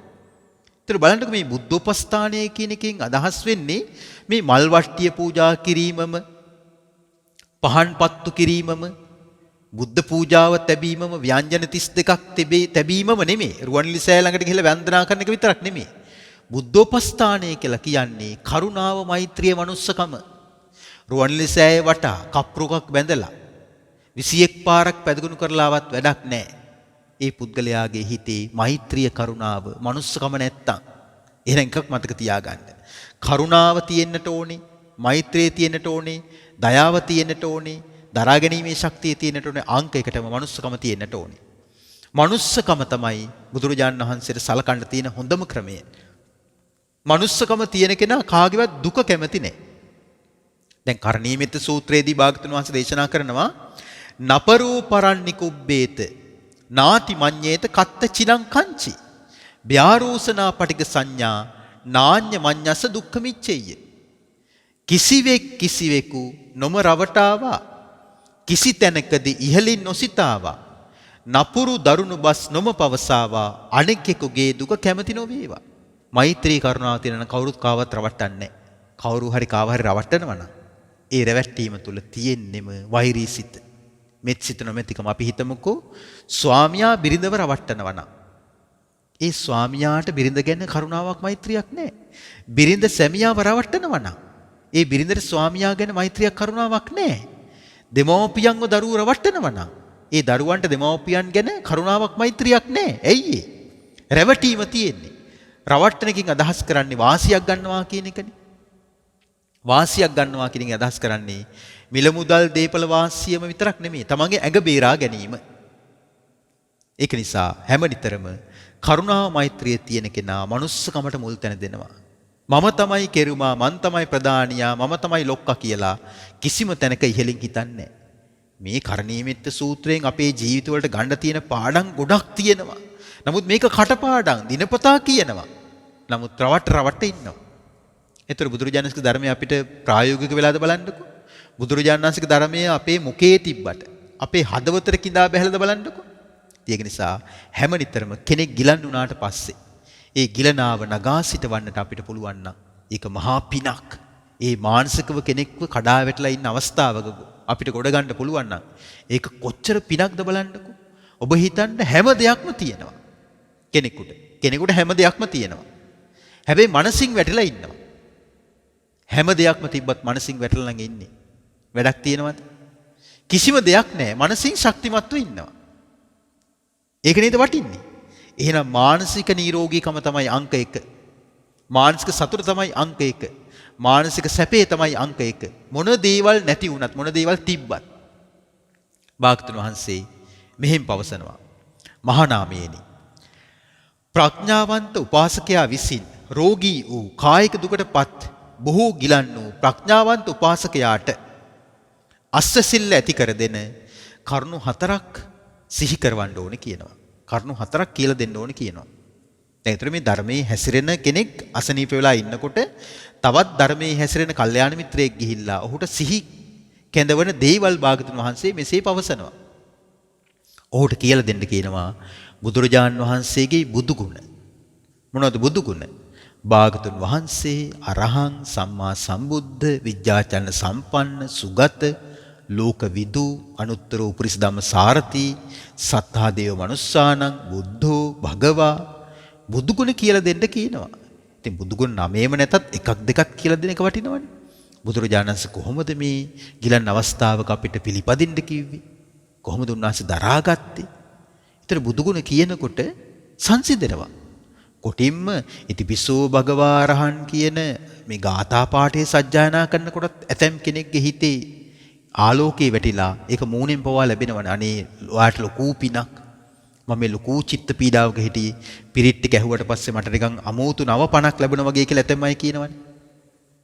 මේ බුදු ගුණ එකින් එක බණක් හැටියට විස්තර කළා නෙමෙයි. ඉතිපිසෝ භගවා අරහං සම්මා සම්බුද්ධ මේ ගාථා පාඨය කියලා. ධර්මයේ ගුණ කියලා දෙන්න කියනවා. බුදුරජාණන් වහන්සේ දේශනා කළානේ මේ භවය දුකයි කියලා, මේ සසර දුකයි කියලා. උන්වහන්සේනේ දේශනා කළේ චතුරාර්ය සත්‍ය, දුක්ඛාර සත්‍යදී මේ ලෙඩවීම දුකයි. විවිධ ලෙඩ රෝග හැදෙනවා. කියලා. එහෙම හිත හදන්න ඕනේ.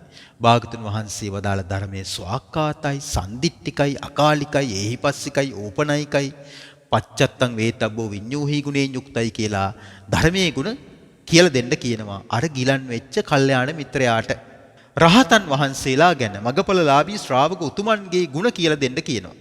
රහතන් වහන්සේලා මගපලලාභී ආර්ය උතුමන් සුපටිපන්නයි, උජුපටිපන්නයි, ඥායපටිපන්නයි, සාමීචිපටිපන්නයි, ආහුනේයයි, පාහුනේයයි, දක්ඛිනේයයි, අංජලි කරණීයයි, ලෝකේට උතුම් පිංකෙතයි කියලා සංඝයාගේ ගුණ කියලා දෙන්න කියනවා අර ගිලන් වෙච්ච කල්යාණ මිත්‍රයාට.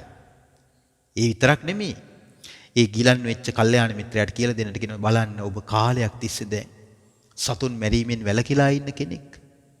ඔබ කාලයක් තිස්සේ කාගේවත් දෙයක් සොරකම් නොකර ඉන්න කෙනෙක්. ඔබ කාමී වර්ධව හැසිරිච්ච කෙනෙක් නෙමෙයි.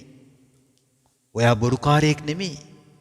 මත්පැන් මද්ද්‍රව්‍ය භාවිත කරපු කෙනෙක් නෙමෙයි. ඒවයින් වැළකීච්ච කෙනෙක්.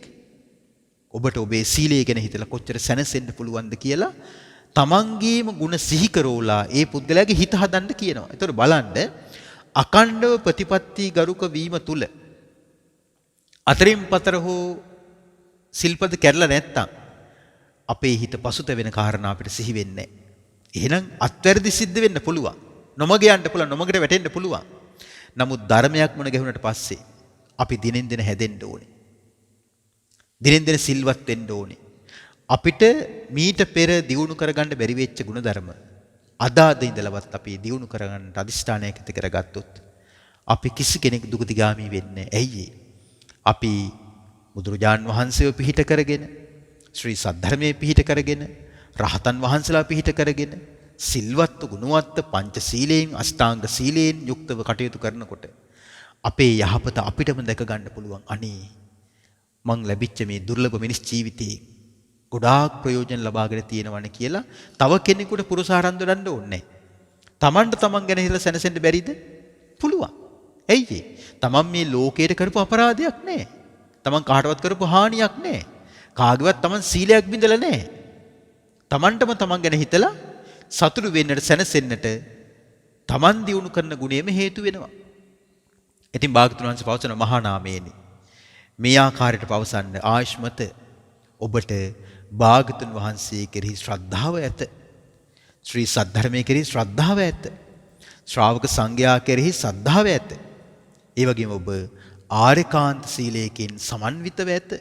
මහා නාමයේනි ප්‍රඥාවන්ත උපාසකයා විසින් රෝගී වූ කායික දුකටපත් බොහෝ ගිලන් වූ ප්‍රඥාවන්ත උපාසකයාට තම කල්යාණ මිත්‍රයාට අස්සසිල් ඇති කර දෙන මෙන්න මේ ධර්ම කාරණා හතර නැවත නැවත සිහි කර දිය යුත්තේය.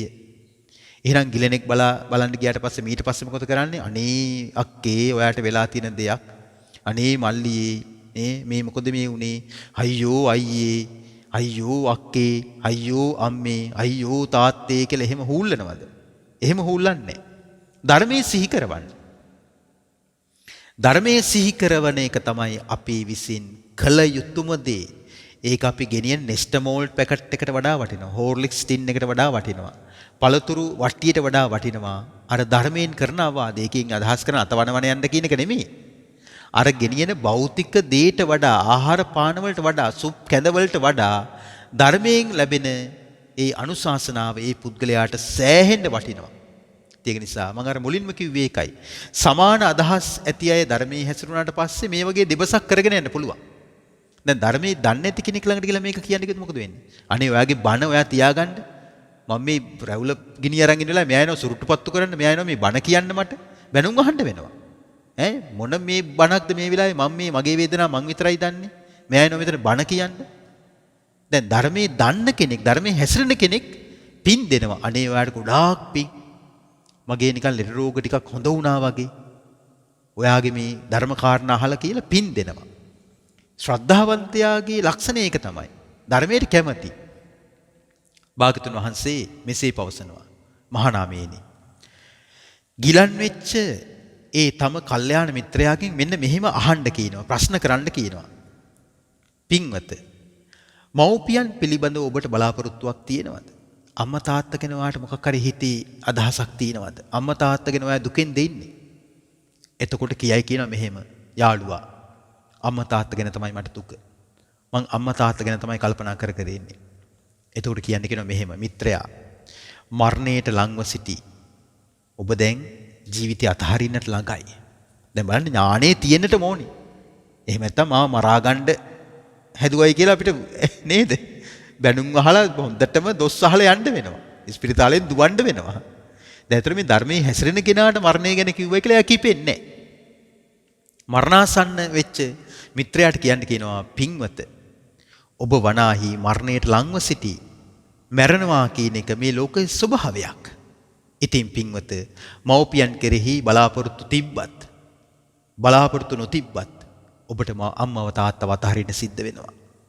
ඉතින් ඒක නිසා මව්පියන් කෙරෙහි අපේක්ෂාවක් ඇතනම් ඒක ඔබ හිතින් අතහරින්න.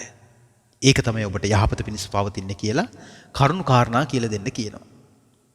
මව්පියන් පිළිබඳ මා තුළ යම් අපේක්ෂාවක් තිබුණාද දැන් ඒ නැති වෙලා ගියා කියලා අර ගිලන් වෙච්ච කල්යාණ මිත්‍රයා පවසයි කියනවා. අම්මා තාත්තා ගැන තිබ්බ මගේ හිතේ යම් බලාපොරොත්තුවක්. නමුත් දැන් ඔයාගේ බණ අහලා ඔයාගේ අවවාද අහලා මම ඒ අදහස හිතින් අතෑරියා. කතාව ඇත්ත තමයි. අම්මා තාත්තා ගැන මම හිටියත් නොහිත හිටියත් මට දැන් මේ අසනීපයේ උත්සන්න වීම නිසා මැරුණොත් මට මේ ජීවිතේ දාලා යන්න සිද්ධ වෙනවා තමයි. ඔයාගේ කතාව ඇත්ත. එහෙනම් මේකට ඥානෙකුත් ඕනේ. ඒකට මුලින්ම කිව්වේ ප්‍රඥාවන්තයෙක් තමයි දැන් මේ ප්‍රඥාවන්තයෙකුට අවවාද අනුශාසනා කරන්නේ. ඔන්න ඊළඟ කාරණේ. පින්වත මිත්‍රයා බිරිඳ ගැන ඔයාට අදහසක් තියෙනවද? දරුවෝ ගැන ඔයා හිත දින්නේ? ඔයාගේ නෝන ගැන හරි. ඔයාගේ ළමයි ගැන හරි ඔයාට හිතේ බරක් තියෙනවද? අපි හිතමුකෝ ගිලන්න වෙලා ඉන්නේ අම්මා කෙනෙක් කියලා කාන්තාවක් කියලා. ඔබට ඔබේ ස්වාමි පුරුෂයා ගැන හිතේ දුකක් තියෙනවද? දූල පුතාලා ගැන හිතේ දුකක් තියෙනවද? සාමාන්‍යයෙන් මේ දුකක් ඇති වෙනවා කියන එක ස්වභාවිකයිනේ. වරදක් නෙමෙයි. ඒතරට ධර්මයේ හැසිරෙන කෙනාට සිහි කැඳවීමේදී මෙහෙම අහන්න කියනවා. ඔබට අඹුව ගැන හෝ දරුවන් ගැන හිතේ මොකක් හරි කැක්කුමක් තියෙනවද? චිත්ත පීඩාවක් තියෙනවද? ඔයා නැති කාලේ අය තනි වෙයි කියලා වගේ. එතකොට මෙහෙම පවසයි කියනවා ගිලන්න වෙච්ච කෙනා. මිත්‍රයා මා තුල මගේ බිරිඳ ගැන දරුවන් ගැන දුකක් තියෙනවා. මන් නැති කාලේ අය මොනවා කර ගනීද දන්නේ නැහැ කියලායි මට මේ හිතෙන්නේ. එතකොට මෙහෙම පවසන්න කියනවා ගිලන් වෙච්ච කෙනාට. මිත්‍රයා අඹු දරුවන් ගැන බලාපොරොත්තු තිබුණත් බලාපොරොත්තු නොතිබුණත් ඔබ දැන් මේ මාරාන්තික දුකකටපත් වෙලා ඉන්නේ. දැන් ඔබට මේ හැම එකක්ම දාලා යන්න සිද්ධ වෙනවාම තමයි. පෙර හිටපු අයත් ජීවත් වෙලා ඉන්න කිසි කෙනෙක් එක්ක නෙමෙයි ගියේ, තනියම ගමනක් ගියේ. ඔබට මට හැමදිනාට මේක පොදුයි. ඒක නිසා අඹුව ගැන හෝ දරුවන් ගැන ඔබ හිතේ බරක් ඇති කරගන්න එපා. ඒ අය ගැන තියෙන මානසික බැඳීම හිතින් හඩලා දාන්න, හිතින් අතාරින්න. එතකොට ඥානවන්ත ගිලන් වෙච්ච පුද්ගලයා කියයි කියනවා මිත්‍රයා ඔබේ කරුණ ඇහුවට පස්සේ මට සිහිනුවන උපන්නා. මගේ බිරිඳ ගැනවත් දරුවන් ගැනවත් දැන් මට හිතේ ලොකු පැතුමක් නැහැ. මම ඒක හිතින් අතහැරලා දැම්මා. ඊට පස්සේ මෙහෙම අහන්න කියනවා. මිත්‍රයා මනුස්ස ලෝකයේ මේ ඔබට සතු මේ ඉඩම් ගැන, නිවාස ගැන, වාහන ගැන, දේපල වස්තුව ගැන, බැංකු ගිණුම් වල තියෙන මුදල් ගැන, නිශ්චල චංචල දේපල ගැන ඔබට යම්කිසි අපේක්ෂාවක් තියෙනවද? එතකොට පවසයි කියනවා මට ගොඩාක් දේපල වස්තුව තියෙනවා. මම නැති කාලෙක මේවා මොනවා වෙයිද කියලායි මම මේ හිත ඉන්නේ. එතකොට මෙහෙම පවසන්න කියනවා මිත්‍රයා. පංචකාම ගුණයන් පිළිබඳව ඇති මේ ආසාව අතාරින්න. ඔබ මේ මනුස්ස ලෝකේ මේ පොළොව හා බැඳිච්ච දේවල් ගැන හිත බැඳගෙන ඉන්න එපා. ඔබ ධර්මයේ හැසිරලා තියෙන නිසා, ගුණධර්ම දියුණු කරලා තියෙන නිසා මනුස්ස ලෝකේ මිනිස් කාමයට වඩා දිව්‍ය කාමයේ ශ්‍රේෂ්ඨයි, උතුම්. ඔබ දෙවියන් අතර හිත පිහිටවා ගන්න. චාතුම් මහරජාගේ දිව්‍ය ලෝකයේ හිත පිහිටවා ගන්න කියලා අවවාද කරන්න කියනවා. එතකොට පවසයි කියනවා මිත්‍රයා. ඇත්ත තමයි. මේ මිනිස් කාමයේ තුච්චයි, ලාමකයි, අනිත්‍යයි. දැන් මම චාතුම් මහරජාගේ දිව්‍ය ලෝකයේ උපදින්නයි හිත පිහිටගෙන ඉන්නේ කියලා පවසයි කියනවා. දැන් බලන්න මේ කෙනෙක්ව ක්‍රමානුකූලව ඉහළින් ඉහළට අරගෙන යන ආකාරය. එහෙනම් මේක මේ ලෝකයේ තියෙන යම්කිසි විද්‍යාවක්. මේක මේ නිකන් කතාවක් වචන ටිකක් නෙමෙයි. කෙනෙක්ව මනසින් ඉදිරියටම අරගෙන යන්න පුළුවන්. හැබැයි ධර්මයේ හැසිරලා තියෙන්නට ඕන. ධර්මයේ හැසිරලා තියෙන්නට කියලා කියන්නේ ශ්‍රද්ධාව දියුණු කරලා තියෙන්නට ඕනේ. සිල් රැකලා තියෙන්නට ඕනේ. බණ අහලා දහම් දැනුමක් ඇති කරගෙන තියෙන්නට ඕනේ. ත්‍යාගය දියුණු කරලා තියෙන්නට ඕනේ. ඒ කියන්නේ පින් කරලා තියෙන්නට ඕනේ. ප්‍රඥාව දියුණු කරගෙන තියෙන්නට ඕනේ. ඒ කියන්නේ අනිත්‍යයි දුකයි අනාත්මයි කියලා තේරුම් ගන්න තියෙන්නට ඕනේ. එහෙම නැත්නම් මේ ධර්මයේ හැසිරීමේ අපිට වැඩක් නැහැ නේ ප්‍රතිඵලයක් නැත්තම්. එහෙනම් මේ ධර්මයේ හැසිරීලා ඒ ධර්මයේ හැසිරීමේ ප්‍රතිඵල ලබා ගන්න අවස්ථාවක් තමයි Taman ගිලන් වෙලා මරණාසන්න මොහොත කියලා කියන්නේ. එහෙනම් මරණාසන්න මොහොත කියලා කියන්නේ අවාසනාවන්ත මොහොතක් නෙමෙයි. වාසනාවන්ත මොහොතක් වෙනවා. හැබැයි નિયમિત පුද්ගලයා අපිට ඇවිල්ලා අවවාද කරොත්. අනේ අපිව දාලා යන්න එපා. අපි තනි වෙනවා. අයියෝ රජෝ අනෝ එහෙම කියලා එහෙම වුණොත් මොකද වෙන්නේ? දැන් අඬනදී එහෙමනේ. අනේ රජෝ මාව දාලා යන්න එපෝ. අයියෝ මම තනි වෙනවෝ අනාථ වෙනවෝ. අනේ කියලා එහෙමනේ අඬන්නේ. එතකොට අර පණ අදින කෙනා බය වෙනවා. නේද? පණ අදින කෙනාට බය හිතෙනවා. ඒතර පණ අදින කෙනා කල්පනා කරනවා මම නැතුව මේගොල්ලෝ අනාථ වෙනවලු, තනි වෙනවලු, නැති වෙනවලු. එහෙනම් මං දාලා යන්නේ උඹලව කියලා මැරලා ගිහිල්ලා මොකද වෙන්නේ? මලයක් එක් වෙලා එනවා. මලයක් එක් වෙලා ආවට පස්සේ මොකද වෙන්නේ? තාත්තාව කියලා පිළිගන්නවද? කෑම බෙදන්න. එන්න තාත්තේ මේසෙට කියලා කියනවද? මේ මැල්ලුම් හැදුවා. තාත්තර මම වැටකොළු ව්‍යංජනේ හැදුවා. කරවිල බෙදුම හදලා තියෙනවා. එහෙමද කතා කරන්නේ? මල වදේ මැරිලත් අපිට ඉන්නනේ.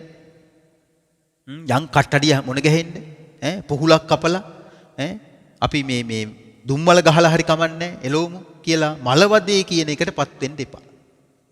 අපි හිතුවට අනේ මන් නැතුව මේ අය ජීවත් වෙන්නේ කොහොමද කියලා. කෙනෙක් මලාට පස්සේ කවුරුත් ඒ සොහනට පැනලා මැරිලා නැහැ. සතියක් මාසයක් උපරිම අඩයි. ඊට පස්සේ මේ මිනිස්සුන්ගේ වැඩ කරගන්න එපේ. දරුවෝ පාසල් යන්න ඕනේ. නේද? වෙළඳ ව්‍යාපාර කරන අය වෙළඳ ව්‍යාපාර පටන් ගන්න ඕනේ. නේද? දැන් ඔන්න හොඳම උදාහරණය තමයි මගේ ජීවිතයේ තියෙන හොඳම උදාහරණයක්. නැවක හිටියක් මේ කපිතාන් කෙනෙක්. මම හිතවත් කෙනෙක්. දැන් ඔන්න එතුමාගේ බිරිඳ පිළිකාවක් උත්සන්න වෙලා මිය පරලෝ ගියා. එතුමා දැන් ඇඬුවේ කොහොමද? අනේ මට මගේ ජීවිතේම නැති වුණා. දැන් ඉතින් මම මල කඳක් වගේ තමයි. දැන් ඉතින් මගේ කටයුතු මට කරගන්න බෑ. දැන් ඉතින් මමත් මැරෙනවා. ඒ මත්තේ නැහුණා. හරිද? දැන් කොහොම හරි ඉතින් පාන්සු කූල දීලා 6 දවසේ බණ කියලා 7 දවසේ දානේ දුන්නා. 3 මාසෙ පින්කම ආවා. ඒ කියන්නේ කෙනෙක් මිය ගිහිල්ලා දවස් 90කින් පස්සේ 3 මාසෙ පින්කම එනවනේ. 3 මාසෙ පින්කම එනකොට ඒ මහත්තයා තව නෝන කෙනෙක්ව බැඳලත් ඉවරයි. දෙවෙනි නෝනත් එක්ක තමයි තමන්ගේ මිය ගිය පළවෙනි නෝනට පැන් වැඩුවේ එකතු වෙලා. නේද? යතාවාරි වහාපූරා කියලා මහා සංඝරත්නයේ ගාථා කියනකොට මේ මහත්තයාට කියන්න කිව්වා. මහත්තයා දැන් ඉදම් මේ ඥාතියන් හොතු කියලා කියන්නේ. සංසාරයට යොමයි. අපි හිතුවට අනේ මම නැතුව මෙයා කොහොමද ජීවත් වෙන්නේ කියලා. එහෙම වෙන්නේ නැහැ. අපි නැතුව මේ ලෝකේ අනිත් මිනිස්සු ඕනම විදිහකට ජීවත් වෙයි. දැන් මේ කොවිඩ් වලින් කී දෙනෙක් මැරෙනවද? දැන් අපි ගත්තොත් දැන් වර්තමාන සංඛ්‍යා ලේඛන වලට අනුව 38 ලක්ෂයක් කොවිඩ් නිසා අභාවයටපත් වෙලා තියෙනවා. නමුත් කොවිඩ් නිසා 38 ලක්ෂයක් නැති වුණා කියලා ඒ අයගේ ඥාතිනුත් ඔක්කොම මැරුණාද? මැරුන්නේ නැහැ. ඒ අය බලන්න කොහොම හරි කළා නේද? මුව ආවරණ දාගෙන අත් පිරිසිදු කරලා සමාජ දුරස්ථභාවය රැකගෙන පරිස්සමින් කොහොම හරි කමන්නේ ජීවත් වෙන්න බලන්න. කාටවත් එහෙම නිස්කාරණේ මැරෙන්න ඕනේ නැහැ. එහෙම නිස්කාරණේ මැරෙන්න ඕන නම් එතන මොකක් හරි මානසික උමතුවක් තියෙන්නට ඕනේ. ඒක නිසා කවුරුත් නිස්කාරණේ මැරෙන්නට කැමති නැහැ. මානසික උමතුවක් ඇති අය ඇරුණුකොට. ඒක නිසා ඔහුව අස්වැසිතටපත් කරන්න කියනවා. මනුස්ස ලෝකෙට වඩා දිව්‍ය ලෝකයේ උතුම්. දෙවියන් අතර හිත පිහිට ගන්න, චාතුම් මහරජගේ හිත පිහිට ගන්න. දැන් අර පුද්ගලයා කියනවා මිත්‍රයා මම චාතුම් මහරජගේ හිත පිහිටවා ගත්තා. ඊට පස්සේ පවසන්නේ කියන මෙහෙම මිත්‍රයා චාතුම් මහරජගිට වඩා තෞතිසාව හොඳයි. තෞතිසාවට වඩා යාමේ හොඳයි. යාමේට වඩා තුසිතේ හොඳයි. තුසිතේට වඩා නිම්මාන් රතී දෙව්ලෝ හොඳයි. නිම්මාන් රතී දෙවියන් අතර උපදිනට වඩා පරිනිම්මිත වසවත්තේ දෙව්ලෝ හොඳයි කියලා ක්‍රමයෙන් පියවරෙන් පියවර දිව්‍ය ලෝකවල ඉහළටම හිත පිහිටවන්න කියනවා. දැන් ධනංජානිට සාරිපුත්ත මහ රහතන් වහන්සේ අනුගමනය කළෙත් මේ ක්‍රමේ. ධනංජානි කියලා කියන්නේ පාතාල ලෝකේ නායකයෙක්. එකල හිටපු. ධනංජානි නිරේයන්ට හිටියේ. සාරිපුත්තයන් වහන්සේ වැඩම කරලා ධනංජානි කියන පුද්ගලයා පණ අදින වෙලාව වෙනකොට අපායන්ට හිටපු මිනිස්සයව බ්‍රහ්ම ලෝකයේ දක්වාම පිහිටෙව්වා. එහෙනම් මේ මානසිකත්වයේ කියන එක අපිට තේරුම් ගන්න බෑ මේක. හිත කියන එහෙම එකක්. දැන් අපි හිතන්නේ පව් කරන මිනිස්සයා අපායටම යන්න ඕනි කියලා. දැන් අපි කියනවනේ අපායටම ඵල. අපායටම ඵල. අපායටම ඵල. ඒ කියන්නේ පස්සේ කාලෙක හැදිලා පින් කරත් අපි කියනවා ඔය කරපු පව්කම් වලට අපායයි. මේ පස්සේ මල් වට්ටිය අරගෙන සුදුරෙද්ද පෙරව ගත්තට පස්සේ ඉතින් වැඩක් නැහැ. කරපුවට විඳවන්න වෙනවා කියලා අපි අර මිනිස්සෙක් හැදෙනවට අකමැතිව ඉරිසියාවේ මොකද කරන්නේ? අපායටම තල්ලු කරන්න හදනවා සුගතියට යන්න පුළුවන් මිනිස්සයාවත්. බුදුරජාන් වහන්සේගේ ධර්මයේ තුල තියෙන ඒ ක්‍රමය නෙමෙයි. බුදුරජාන් වහන්සේගේ ධර්මයේ තුල තියෙන්නේ අපායට යන්න නියම වෙච්ච පුද්ගලයාව සුගතියට තල්ලු කළා දාන්නයි. සුගතියනොත් නතර කරවන්නේ නිවන දක්වාම අරගෙන යන ගමනක් තියෙන්නේ. දැන් මෙහි සඳහන් කරනවා. ඕන දැන් පරිණිමිත වසවත්ති දිව්‍ය ලෝකයේ හිත පිහිටගෙන ඉන්න පුද්ගලයාට කියන්න කියනවා මිත්‍රයා. චාතුම් මහරජගේ වේවා. තෞතිසා වේවා. යාමේ වේවා. තුසිතේ වේවා. නිම්මාන් රතියේ වේවා. පරිණිමිත වසවත්තියේ වේවා. මේ දිව්‍ය ලෝක හයේ තියෙන්නේ කාමයේනේ. දිව්‍ය කාමයේ උනත් කාමයේනේ. දිව්‍ය කාමයේ පවා කෙලෙසෙන සුළුයිනේ. කිලුටු කරන සුළුයිනේ. ඒක නිසා ඔබ හිත පිහිට ගන්න බ්‍රහ්ම ලෝකයේ උපදිනවා කියලා. ඔබ බ්‍රහ්ම ලෝකයේ උපදින්නට හිත පිහිට ගන්න කියලා බ්‍රහ්ම ලෝකෙට හිත ගන්න කියනවා. ඊට පස්සේ බ්‍රහ්ම ලෝකෙට හිත ගන්නවා කියනවා. හරි මිත්‍රයා. දැන් මගේ හිත බ්‍රහ්ම ලෝකයට පිහිටලා තියෙන්නේ. බ්‍රහ්ම ලෝකයේ හිත පිහිටවගෙන ඉන්න කෙනාට ඥානවන්තයාට පවසන්න කියනවා මිත්‍රයා. බ්‍රහ්ම ලෝකයේ පවා අනිත්‍යයි. බ්‍රහ්ම ලෝකයේ පවා අස්තිරයි. බ්‍රහ්ම ලෝකයේ තුල තියෙන්නේ රූප වේදනා සංඥා සංකාර විඥාන කියන පංච උපාදානස්කන්ධය. මිත්‍රයා පංච උපාදානස්කන්ධයේ යම් තැනක තියෙනවා නම් එතන තියෙන දුකයි. භාගතුන් වහන්සේ දේශනා කළේ සංකිට්තේන පංච උපාදානස්කන්ධා දුක්ඛා කියලයි. පංච උපාදානස්කන්ධයේ කොහේ තිබ්බත් දුකක් තියෙනවා කියලයි භාගතුන් වහන්සේ දේශනා කළේ. ඒක නිසා මිත්‍රයා පංච උපාදානස්කන්ධයේ කෙරෙහි තියෙන ආසාව හිතින් දුරු කර ගන්නට කියලා සක්කාය නිරෝධය තුලට හිත ගන්නවා කියනවා. ඉතින් ඔහු මෙසේ කියන්නේ නම් මා විසින් මගේ සිත බ්‍රහ්ම ලෝකයෙන් ඉවත් කර ගන්නා ලද්දේය. සක්කාය නිරෝධයෙහි සිත යොමු කර ගන්නා ලද්දේ. සක්කාය නිරෝධය කියලා කියන්නේ තණ්හා නිරෝධය කියන එකයි. සක්කාය කියලා කියන්නේ පංච උපාදානස්කන්ධයට කියන තවත් නමක්. එතකොට සක්කාය නිරෝධය තුල හිත පිහිට ගත්තා කියලා කියන්නේ පංච උපාදානස්කන්ධය හට ගැනීමට හේතුව වන කාම භව විභව කියන ත්‍රිවිධ තණ්හා නිරෝධය කියන එකයි. එතකොට තණ්හා නිරෝධය යම් තැනකද අමා මහ නිවන එතනයි. මේ විදිහට මහා නාමයේනි පංච උපාදානස්කන්ධයෙන් මිදුණු සිත් ඇති උපාසකගේ විමුක්තියත් අරහත්ත්වයට පත් වෙලා අවුරුදු 100ක් කල් ගෙවන භික්ෂුවගේ විමුක්තිය සංසන්දනය කරලා බලනකොට ඒ විමුක්ති සිත් දෙකේ කිසි වෙනසක් නැහැ කියලා කියනවා. ගිලන් වෙලා කල්යාණ මිත්‍රයාගේ අවවාදයේ ලබලා පංච උපාදානස්කන්ධයේ කෙරෙහි තියෙන ආසාව දුරු කරපු පුද්ගලයාගේ සිතේ ඇති වෙලා තියෙන විමුක්තියත් අරහත්ත්වයට පත් වෙලා අවුරුදු 100ක් ජීවත් වෙන භික්ෂුවකගේ තියෙන විමුක්තියත් සමානයි කියනවා. ඒ කියන්නේ ගිහි ගෙදර ඉඳලා අරහත්ත්වයට පත් වෙන්න පුළුවන් ක්‍රමයක් තමයි මේ දේශනාවේදී අපිට භාගතුන් වහන්සේ පෙන්වා දෙන්නේ. ඒ නිසා මේ වෙන දෙසුම් අසලා අපි කල්පනා කරන්නට ඕනේ භාගතුන් වහන්සේගේ ධර්මයේ ගිලන් උනත් වාසියක්මයි තියෙන්නේ. ගිලන් උනාට පස්සේ අයියෝ කර්මයක් කියලා ඒකම දොඩෝ විඳෝ ඉන්න ඕනේ. සියලු කර්මයන්ගෙන් සියලු කර්ම වලින් නිදහස් වෙන්න තමයි භාගතුන් වහන්සේව සරණ යන්න ඕනේ. ශ්‍රී සද්ධර්මයේ සරණ යන්නට ඕනේ. ශ්‍රාවක මහා සංඝ රත්නය සරණ යන්නට ඕනේ. සිල් රකින්න ඕනෙත් සියලු දුකින් නිදහස් වීම පිණිසයි. දන් දෙන්න ඕනේ සියලු දුකින් නිදහස් වීම පිණිස. භාවනා කරන්න ඕනේ සියලු දුකින් නිදහස් වීම පිණිස. ධර්මයේ අහන්න ඕනේ සියලු දුකින් නිදහස් වීම පිණිස. ධර්ම දානමේ පින්කම් කරන්න ඕනේ සියලු දුකින් නිදහස් වීම පිණිස. සියලු දුකින් නිදහස් වීම පිණිස ඉලක්ක කරගෙන ධර්මයේ හැසිරෙන කෙනා මෙලවින් සමුව අරගෙන කෙලෙස් ඉතිරි වෙලා සුගති ලෝකයක උපන්නත් ඔහුට මෙහිදී අවබෝධ කරගන්න බැරි වෙච්ච ධර්මය දෙවියන් බ්‍රහ්මයන් අතරදී හෝ අවබෝධ කරගන්නට ලැබෙනවාමයි. ඒක ධර්මතාවයක්. ඒක නිසා ධර්මයේ හැසිරෙන කෙනාට කිසිම අලාභයක්, අවඩක්, පාඩුවක්, නපුරක්, හානියක් සිද්ධ වෙන්නේ නැහැමයි. දියුණුවෙන් දියුණුවටපත් වෙනවාමයි කියන එක මතක් කරමින් අද මෙම දේශනාව මෙසේ සමාප්ත කරනවා. ඉතින් අද දවසේදී මේ විදිහට සද්ධර්මය ශ්‍රවණය කොට රැස් කරපු උදාාරතර පුණ්‍ය ධර්මය ඔබ සෑම සිළු දෙනාටම ප්‍රඥා ලෝකයේ තුලින් චතුරාර්ය සත්‍ය අවබෝධය ලබන්නටම පාරමිතාවක්ම වෙත්වා කියලා ආශිර්වාද කරනවා. පුණ්‍යානුමෝදනාව. අද මෙම ධර්මානුශාසනාවට තම සදැහැති දායකත්වය ලබාගෙන කටයුතු කරලා තිබෙන්නේ අබුඩාබි සේවය නියුතු කටුපිටිය කොස්කොල්ලේ පදිංචි WD ශ්‍රියානි වීරක්කොඩි මහත්මිය.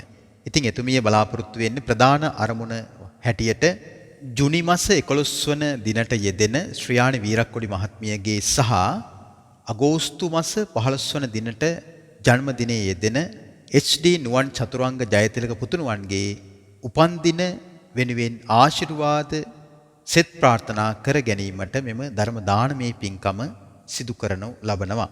සෙසු අරමුණු බවට පත් වෙන්නේ සජී, බොනී, නෙවන්, ශනුල්‍ය, සිසිලින්, ප්‍රියංකා, සන්දසි යන අයට නිදුක් නිරෝගී සුව චිරජීවනයේ ප්‍රාර්ථනා කිරීමට. එමෙන්ම දැනට අසනීප තත්ත්වයේ පසුවන ජේෂ්ඨ පුතුණුවන් වන ගිහාන් සංජය ජයතිලක, මුණුපුරා වන නෙවන් මෙත්සිය ජයතිලක, ලේලිය වන තාරකා දිල්රුක්ෂි සහ නිමල් හේරත් මල්ලීටත් ඉක්මන් සුවය ප්‍රාර්ථනා කරනවා. තවද වසංගත රෝග බියෙන් පෙළෙන කොස්කොල්ල ගමේ සියලු දෙනාටද ලක්වාසී ලෝකවාසී සියලු දෙනාටද නිදුක් නිරෝගී සුවය චිරජීවනයේ සැලසේවා. සියලු දෙවියන්ටත් මේ පින් අනුමෝදන් වී ප්‍රාර්ථනීය බෝධියකින් සියලු දෙවියෝ අමා නිවන් සුව ලබත්වා. ධර්මදේශකයන් වහන්සේටත් මෙම ධර්ම දානමේ කුසල බලයෙන් අමා මහ නිවන් සුව සැලසේවා. රැස්කල උදාාරතර පුණ්‍ය ධර්මයෝ පින් කැමති සියලු දෙවිවරු අනුමෝදන්ව සැප ලබත්වා. ඔබ අප හැමදෙනා නමින් අභාවයටපත් සියලු ඥාතීන්ටත් මේ පින් අනුමෝදන් වෙත්වා. අපගේ උතුම් ගුරු දේවෝත්තමයන් වහන්සේලාටත් මහෝපාදයන් වහන්සේලාටත් කල්යාණ මිත්‍ර සමස්ත මහා සංඝ රත්නයටත් සියලු සැනසෙල්ල වේවා.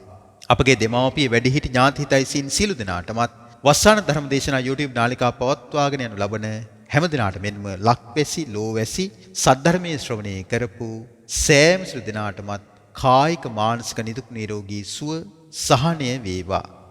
ප්‍රඥා ලෝකයේ පහළ වේවා.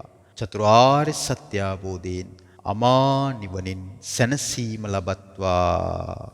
ආකාසට්ටා ච භුම්මට්ඨා දේවා නාග මහිද්దికා පුඤ්ඤන්තං අනුමෝදිත්වා චිරන් රක්ඛන්තු ශාසනං. ආකාසට්ටා ච භුම්මට්ඨා දේවා නාග මහිද්దికා පුඤ්ඤන්තං අනුමෝදිත්වා චිරන් රක්ඛන්තු දේශනං. ආකාසට්ටා ච භුම්මට්ඨා දේවා නාග මහිද්దికා පුඤ්ඤන්තං අනුමෝදිත්වා චිරන් රක්ඛන්තු ත්වං සදා. හැම දිනාටම තෙරුවන් සරණයි. වස්සාන ධර්මදේශනා YouTube නාලිකාව ඔස්සේ ඔබ ඒ ශ්‍රවණය කළේ ජුනි මාස 11 වන දිනට යෙදෙන ශ්‍රියානි වීරක්කොඩි මහත්මියගේ උපන්දිනය සහ අගෝස්තු මාස 15 වන දිනට යෙදෙන HD නුවන් චතුරංග ජයතිලක පුතුණුවන්ගේ ජන්මදින සිහිපත් කරමින් වස්සාන ධර්මදේශනා YouTube නාලිකාව ඔස්සේ සිදු කළ ධර්ම දානමය පින්කමයි. සිදු කරගත්තා වූ ධර්ම දානමය කුසලයේ ආනුභාවයේ බලයෙන් WD ශ්‍රියානි වීරක්කොඩි මහත්මියටත් HD නුවන් චතුරංග ජයතිලක යන පුතුණුවන් ඇතුළු පවුලේ සියලුම දෙනාට නිදුක් නිරෝගී චිරජීවනයේ පිණසම මෙම ධර්ම දානමය කුසලය හේතු වාසනා වේවා. අද දේශකයන්න් වහන්සේ වන අතිපූජනීය කැලණියේ අජිත ස්වාමීන් වහන්සේටත් සිදු කරගත්තා වූ ධර්ම දානමය කුසලයේ ආනුභාවයේ බලයෙන් ප්‍රාර්ථනීය බෝධියකින් සුඛ පටිපදාවෙන් නිවන් අවබෝධයේ පිණසම මෙම ධර්ම දානමය කුසලය හේතු වාසනා වේවා. ධම්මසු ඔබ සැමට සම්මා සම්බුදු සරණයි. ඔබටත් වස්සාන ධර්මදේශනා YouTube නාලිකාව ඔස්සේ දායකත්ව ධර්මදේශනාවක් ප්‍රචාරය කර ගැනීමට අවශ්‍ය නම් දැන්ම කතා කරන්න 071 57 57 13 දුරකථන අංකයට 071 57 57 13 දුරකථන අංකයට WhatsApp Viber ඉමු මගින් දැන්ම කතා කර ඔබේ දායකත්ව ධර්මදේශනාව දැන්ම වෙන් කරවා ගන්න.